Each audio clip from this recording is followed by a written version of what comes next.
अपने गुरु महादेव साहब, दीदी और आप सबको मेरा प्रणाम। मोतिहारी के इस बाबू प्रेक्षागृह में आयोजित यह संगोष्ठी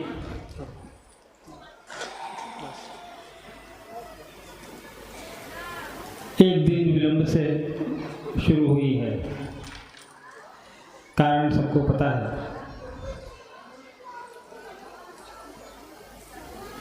क्योंकि यह संगोष्ठी एक दिन पहले यानी कल आयोजित थी, लेकिन एक अति आवश्यक कार्यक्रम के कारण इसको आज करना पड़ा,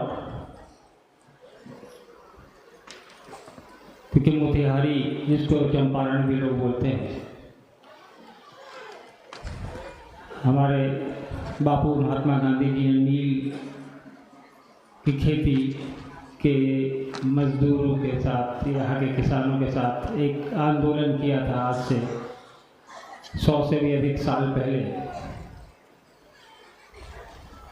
उसका वार्षिकोत्सव था। तो वैसे भी ये धरती ऐतिहासिक है। हमारे देश की आज़ादी की लड़ाई में यहाँ के लोगों का योगदान है,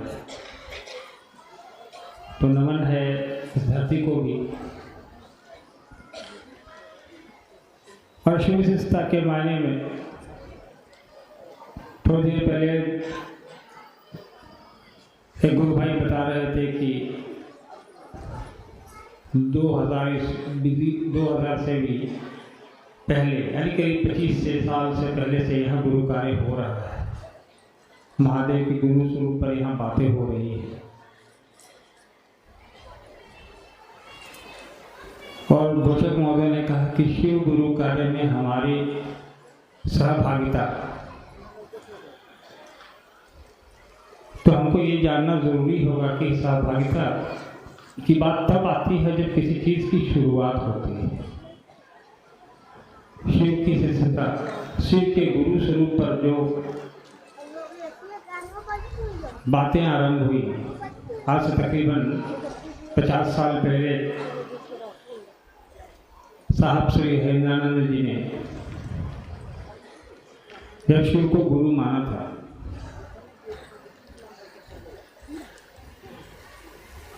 और उसके कुछ दिन बाद हमको आपको बताना शुरू किया, यानी इस जनमानस को बताना शुरू किया कि शिव हमारे गुरु हैं, आपके भी हो सकते हैं।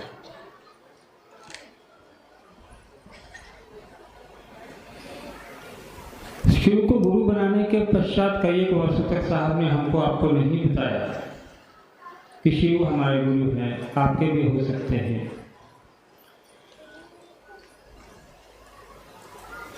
क्योंकि साहब को उसके पीछे कई एक वर्षों तक जो मिली असफलता या धोखा आध्यात्मिक जीवन में, उससे वो निश्चिंत होना चाहते थे कि हमने जिस शिव को गुरु बनाया है, जो अनुभूति मुझे मिली है, वो वही शिव है, वही महादेव है जो हजारों साल पहले हमारे आपके यहाँ से पूजित होते आ रहे।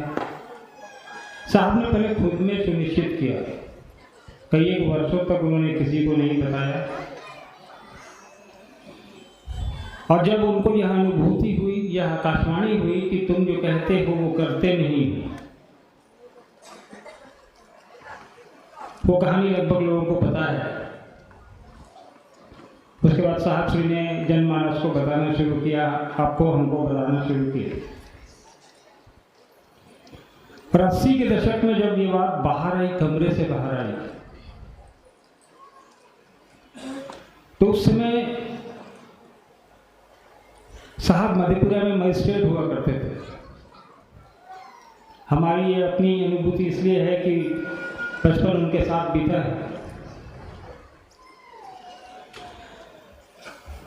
और हम लोग ये देखा करते थे कि प्रतिदिन कोई ना कोई नया इंसान उनकी गाड़ी में बैठकर घर आता था, और साहब कार्यालय के बाद उससे घंटों इस विषय पर चर्चा करते थे कि शिव गुरु का काम करते हैं, कैसे करते हैं ये समझाया करते थे, आप कैसे जुड़ेंगे ये बताया करते थे।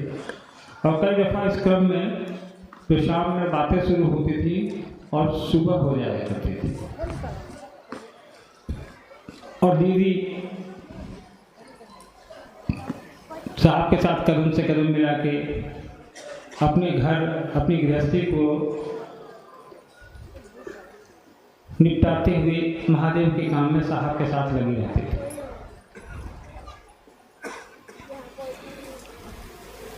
आज हम और आप यहाँ इतनी बड़ी संख्या में संगोष्ठी में बैठे हैं। एक समय था जब साहब रात के 12 बजे 1 बजे तक जो चुनिंदा 2-4 गुरु भाई बहन उस समय थे, शिव की चर्चा के बाद हर उस इंसान को घर छोड़ने अपनी गाड़ी से खुद जाते थे और छोड़ के सुबह तक के कभी 2 घंटे बाद हेलो वापस आया था। और तब तक हम लोग के छोटे थे, सो जाया करते थे, दीदी उनका इंतजार करती थी। तो साहब ने जब शुरुआत की, दीदी ने कदम से कदम उनका साथ दिया। तभी इसके हम लोगों ने विचार किया है कि साहब जो एक अधिकारी थे, दीदी जो खुद एक बहुत बड़े घर की बेटी, उनको क्या अहम पड़ी थी कि शिव के गुरु स्वरूप के लोगों को जागरूक करें या लोगों को बताएं। क्या आवश्यकता पड़ी थी? एक अधिकारी को इतने पैसे तो मिलते ही हैं कि उसका जीवन चल जाए, घर मिलता है, गाड़ी मिलती है, ड्राइवर मिलता है। आवश्यकता कहाँ आन पड़ी कि दुनिया को एक आध्यात्मिक विचारधारा की ओर ले चले, एक ऐसी विचारधारा जो आज तक किसी ने नहीं आपको हमको बताई। शिव के गुरु स्वरूप पर चर्चा साहब के पहले किसी ने की नहीं, लिखा जरूर, पुस्तकों में लिखा, अपने तक सीमित रखा लोगों ने, अपने कुछ प्रशिष्यों को बताया, कुछ चुनिंदा लोगों को बताया कि देखो हमारे गुरु महादेव ने सुन ली तो गुरु बना।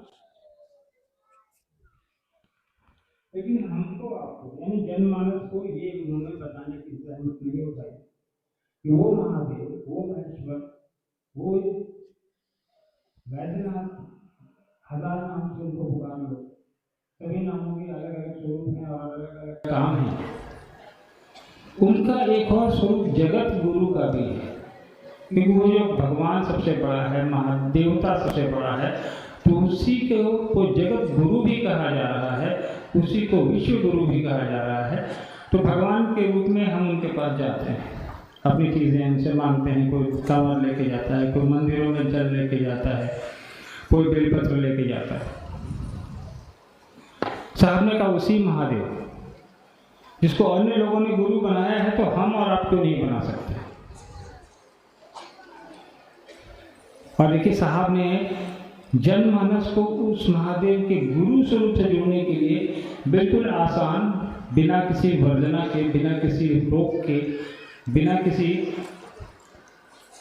आडंबर के, बिना किसी दीक्षा के जुड़ने का मार्ग दे दिया, जुड़ने की विधा दे दी।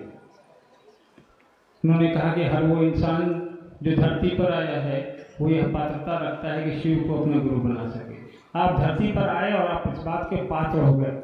आप गोरे हैं, काले हैं, क्या पहनते हैं, नहीं पहनते हैं, क्या खाते हैं, नहीं खाते हैं, आप किसके घर में पैदा हुए हैं, उससे कोई मतलब नहीं। आपकी पात्रता आपका इंसान होना है। साहब ने कहा 3 काम कर लो, चौथे काम की आवश्यकता नहीं है। और हमने आपने वो 3 काम करना शुरू किया। साहब ने अकेले शुरू किया था, आज करोड़ों लोग, लाख में नहीं है, करोड़ों लोग हैं। करोड़ों लोग ऐसे हैं जो साहब के द्वारा बताए रास्ते पर चल रहे हैं। उनको कुछ न कुछ प्राप्त हो रहा है। शिव के गुरु स्वरूप से जुड़ के उनको कुछ न कुछ चीज़ें हासिल हो रही हैं, कुछ न कुछ उनके मानस पटल पे आ रहा है, तभी वो जुड़ रहे हैं। अगर नहीं जुड़ रहे होते तो आज आप इस हॉल में इतनी बड़ी संख्या में नहीं बैठे होते। आपने अपना पैसा लगाया है, आपने अपना समय निकाला है, आपने घर से चलकर आया है, कोई बच्चों को छोड़कर आया है, कोई अपनी नौकरी की छुट्टी लेके आया है, कोई अपनी दुकान से छुट्टी लेके आया है। ये बता रहा है कि महादेव का गुरु स्वरूप कारगर है। और जहाँ तक सहभागिता का सवाल है, आपका यहाँ आना, अपने गुरु के स्वरूप पर बातें करना और सुनना, यही सहभागिता है हमारी आज की। साहब ने ऐसे लोगों को जुबान दे दी, ऐसे लोगों को वो आंखें दे दी, वो दृष्टि दे दी, जो आज से पहले भगवान को, महादेव को, अन्य देवताओं को सिर्फ भगवान मानकर पूजा कर लेते थे, अपना कष्ट उनको बता देते, अपना सुख दुख उनसे बता लेते। लेकिन गुरु से ज्ञान प्राप्ति की दिशा में हम और आप कभी चल नहीं पाए, क्योंकि आध्यात्मिक ज्ञान तो कोई गुरु ही दे सकता है। सांसारिक ज्ञान हमारे माता पिता दे सकते हैं, गुरु भी दे सकते हैं, जो टीचर हैं स्कूल में पढ़ाते हैं, लेकिन आध्यात्मिक ज्ञान तो कोई आध्यात्मिक गुरु ही देगा। तो साहब ने कहा जब आध्यात्मिक ज्ञान लेना ही है हमको, तो हम उस गुरु से लें जो सबसे बड़ा गुरु, जहाँ कोई फीस भी नहीं लगती।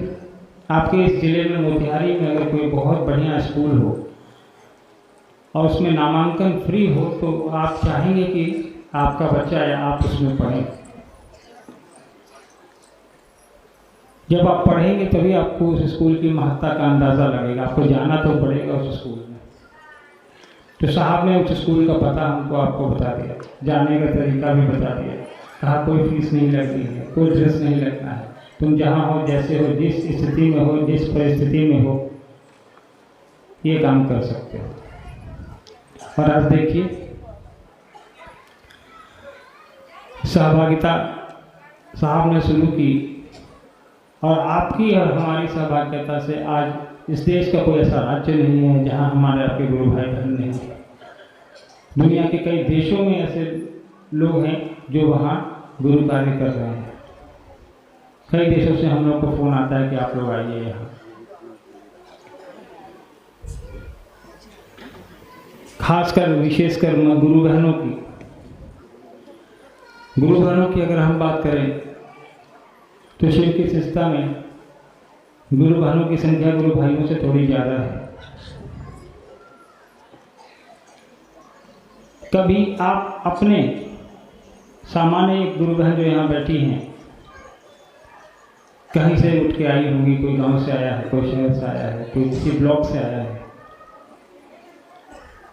कई एक गुरु बहन हमको ऐसी मिलती हैं जिनको पढ़ने नहीं आता है, शिक्षा उन्होंने ग्रहण नहीं की है, लेकिन उनको अगर आप मंच पर बिठा देंगे कि अपने गुरु के बारे में कुछ बोलो, तो मैं आपको बताऊं वो मुझसे बेहतर बोल पाती है, वो मुझसे बेहतर अपनी अभिव्यक्ति को आप तक पहुंचा पाती है।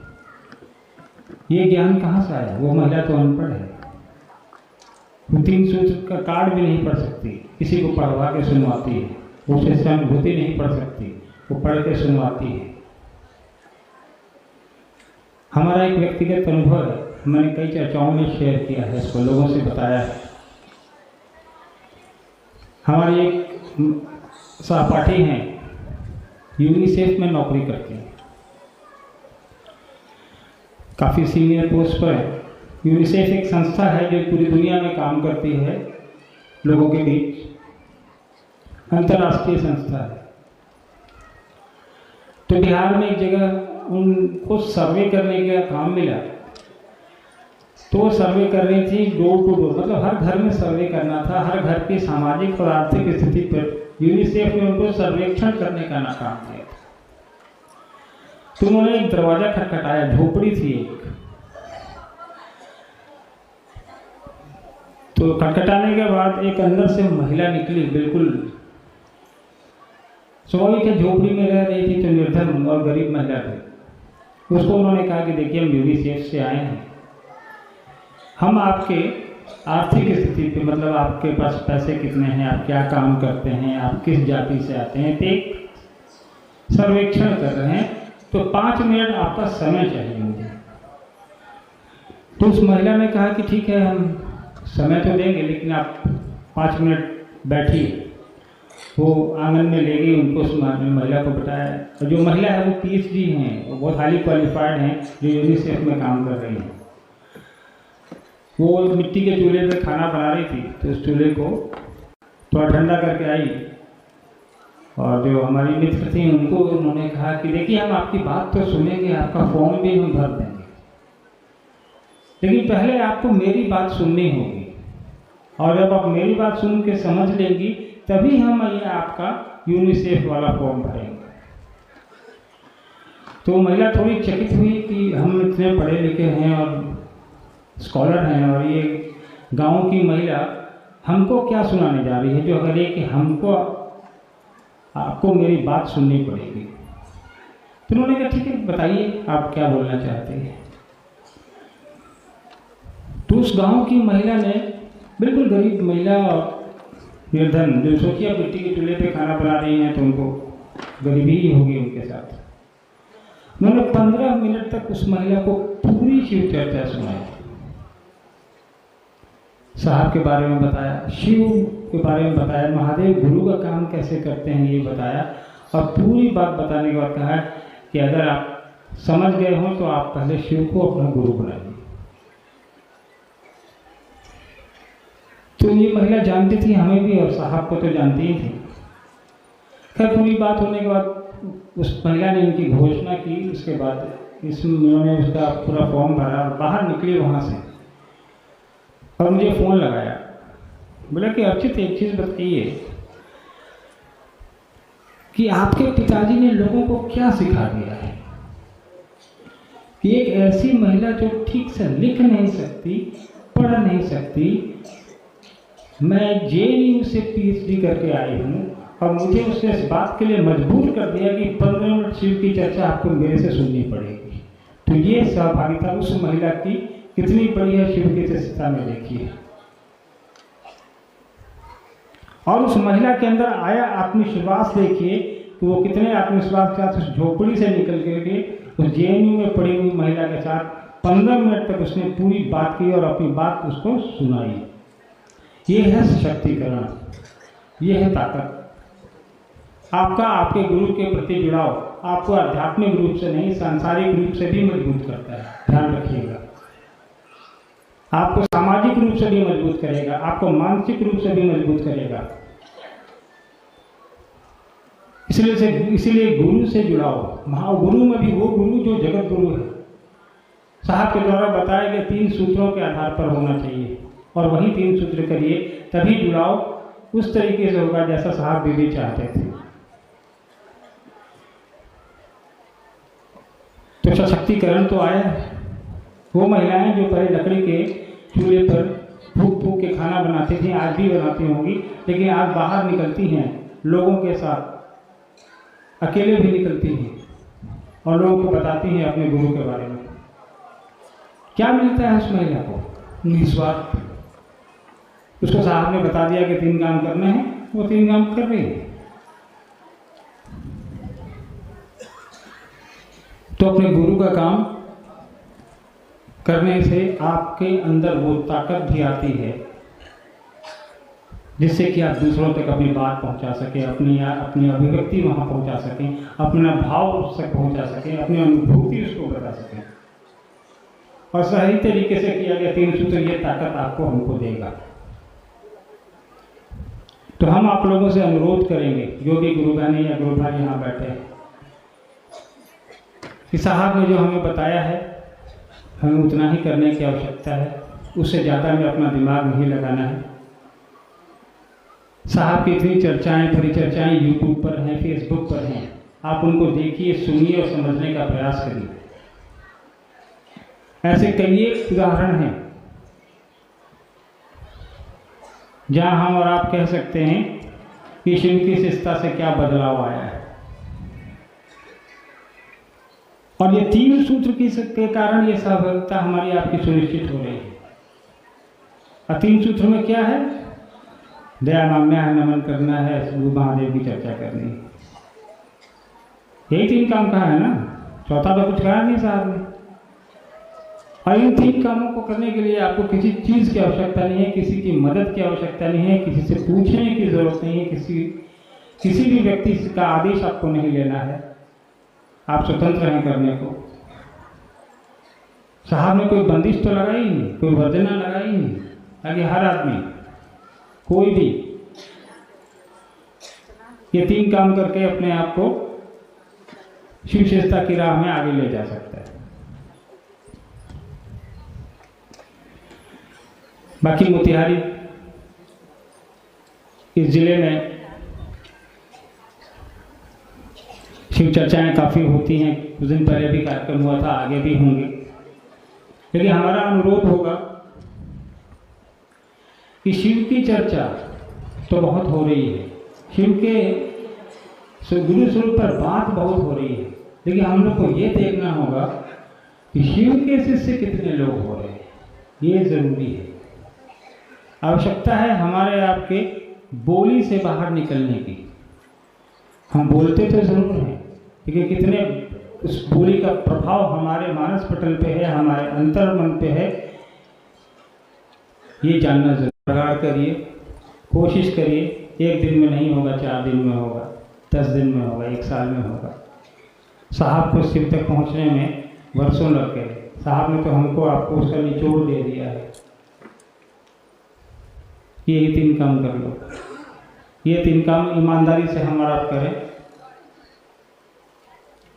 बहुत सारी चीज़ें इसी से बहुत ठीक हो जाएंगी। ज़्यादा भाग दौड़, ज़्यादा दिमाग चलाने की हमको आपको ज़रूरत नहीं। चलिए, काफ़ी देर से आप लोग बैठे हैं। बरखा जी भी आप लोग के पीछे हैं। आप लोग उनसे बात करेंगे, सुनेंगे उनसे बातें। इस उम्मीद के साथ कि कभी मोतिहारी में दोबारा आने का मौका मिला तो किसी बड़े मैदान में मुलाकात हो, एक अच्छे आयोजन में मुलाकात हो, एक अच्छे माहौल में मुलाकात हो, शिव की बात हो, आपका हमारा मन शिव में हो। इस उम्मीद के साथ मुझको अनुमति दीजिए। आप सबको मेरा प्रणाम।